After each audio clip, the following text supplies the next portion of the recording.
I've seen things you people wouldn't believe. Pozdrav ljudovi, evo najnoviji video i najnovija stvar koju sam dobio za svoju kolekciju i možda najbolja stvar koju imam u svojoj kolekciji, a to je figura Zagora Teneja od 31 cm. Pogledajmo detalje,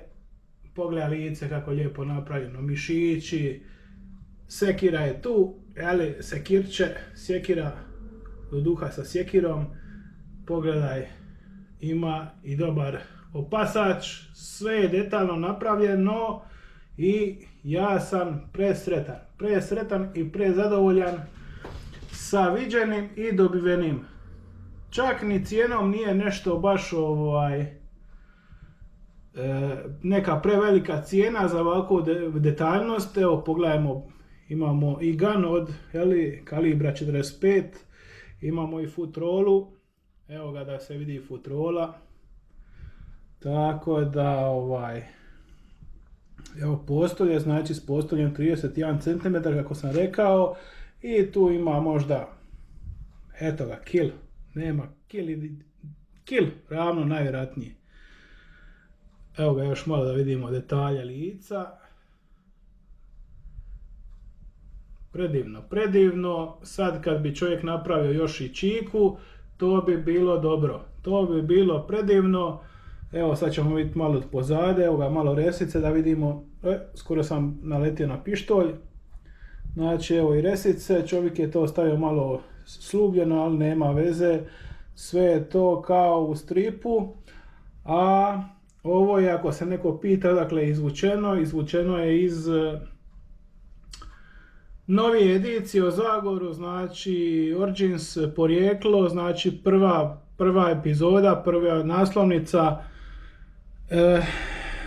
tako da stvari nije prva naslovnica, ja mislim da je to zadnja naslovnica, malo sam se zaletio. Uglavnom ovo je iz Originsa, normalno, evo ga pogledajmo futrolu, pogledaj metke, pogledaj čovječe, ima i kaiš, ima i vezano oko noge, pogledaj kako detaljno lijepo, evo ga, ima i ovdje sjekira, znači figura je napravljena u kvaliteti toj da su ruke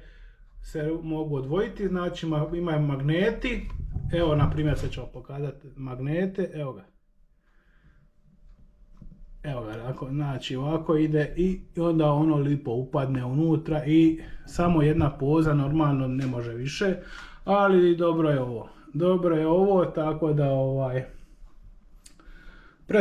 presretan sam, cijena nije neka velika, sad znam zašto se radilo cijelo ljeto, tako da sad onaj sav znoj i one psihopizdarije koje sam trpio su prošle i sve se isplatilo, trud se isplatio, tako da evo imamo Zagija, a sljedeće bi trebao doći Nathan Never, vidjet ćemo kako se dogovorim s čovjekom, ako bude radio Nathan Nevera za mene, vidjet ćemo i kolika je cijena, jer možemo financijski podnijeti, ali za ovo, eto ga, prava figura koju ja imam, jer imam dosta drugih figura, ali ono je druga klasa, ovo je numero 1 klasa. Pogledajmo još malo Zagorove facijalne stvari, tako da jer većina ljudi prvo gledaju lice, može biti dobar u mišićima, ali u licu mora biti perfektan ili blizu perfektnosti kakvu svi mi zahtijevamo, normalno želimo da što bliže bude Zagiju, tako da kao da ga je crtao, nije baš Ferri Galliano, ali recimo Verdi, ne stvaram operu, Verni ili skoro kao Piccinelli, ajde nije baš skoro, ali tu negdje nije Ferri Galliano sigurno, ali pogledajte mišiće, pogledajte opasač, butine, detalju, što mi se sviđaju detalji na gaćama, to je divota, ima ne štrafte, ako ljudi to baš ne idu za tim detaljima, ali Zagorove gaće imaju štrafte i to su dobro uhvatili umjetnici koji su radili. Znači njih je dvoje radilo, jedan je pituravao, drugi je radio skulpturu, tako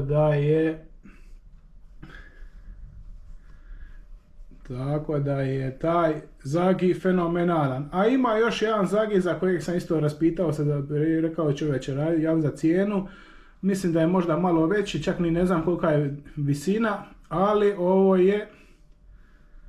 za sada dobar početak, znači skupljamo iza toga Nata Nevera, a iza Nata Nevera možda taj još jedan Zagor koji isto lijepo izgleda, koji ima bac sjekiru tako u toj pozi, možda ste čak i vidjeli na internetu, ali ovo je divota. Eto ga, što drugo reći nego, eto, morao sam se pohvaliti, tako da to bi bilo to, do sljedećeg videa, pozdrav! Ako vam se dopadaju sadržaji koje vidite, odvojite trenutak ili dva pa se pretplatite na kanal. Udijelite koji like ili samo komentirajte, a primam i prijedloge za buduća videa i top liste.